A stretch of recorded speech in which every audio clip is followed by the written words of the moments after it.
ہماری زندگیوں میں ہر طرف سے ہر طرح کی بے شمار پریشانیاں ہیں۔ ٹینشن، ڈپریشن، ہر جگہ لوگ دنیاوی تکالیف سے دوچار ہیں، ذہنی مریض ہیں، انہیں اپنی پریشانیوں کا حل کہیں نظر نہیں آتا۔ لیکن جب اللہ پاک انہیں دن میں 5 وقت بلاتے ہیں تو وہ اندھے بہرے ہو جاتے ہیں، انہیں وہ کامیابی، وہ ذہنی سکون نہیں حاصل ہوتا، کیونکہ ان کے اندر اسے حاصل کرنے کی چاہ ہی نہیں ہوتی۔ اور پھر اللہ پاک نے جس کے نصیب میں اپنا سجدہ لکھا ہے، صرف وہی اسے ادا کرے گا، کیونکہ جب اللہ پاک کسی سے ناراض ہوتے ہیں تو اسے اپنے آگے جھکنے سے روک دیتے ہیں۔ ہمارے اوپر دن میں صرف 5 وقت کے سجود فرض کیے گئے ہیں، اور اگر وہ بھی ہم نہ کر سکیں تو پھر لعنت ہے ہم پر۔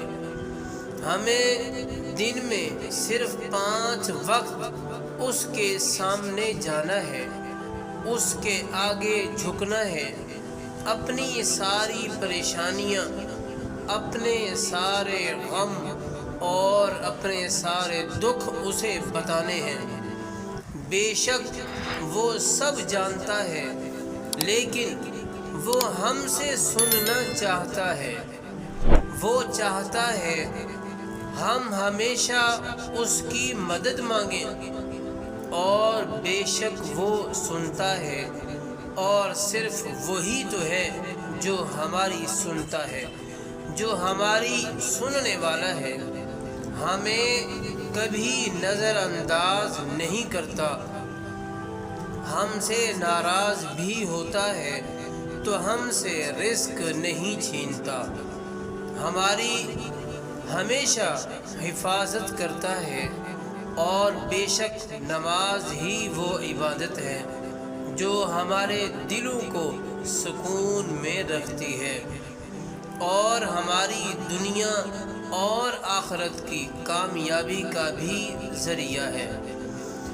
جب ہم وضو کرنے کے لیے کھڑے ہوتے ہیں تو پہلے ذہن سکون کی طرف سفر کرنا شروع کرتا ہے۔ جیسے جیسے وضو کا پانی ہمارے اوپر پڑتا ہے، ویسے ویسے ہم پاکیزگی محسوس کرتے ہیں، پھر ہم سکون قلب کو اپنے اندر اترتا ہوا محسوس کرتے ہیں۔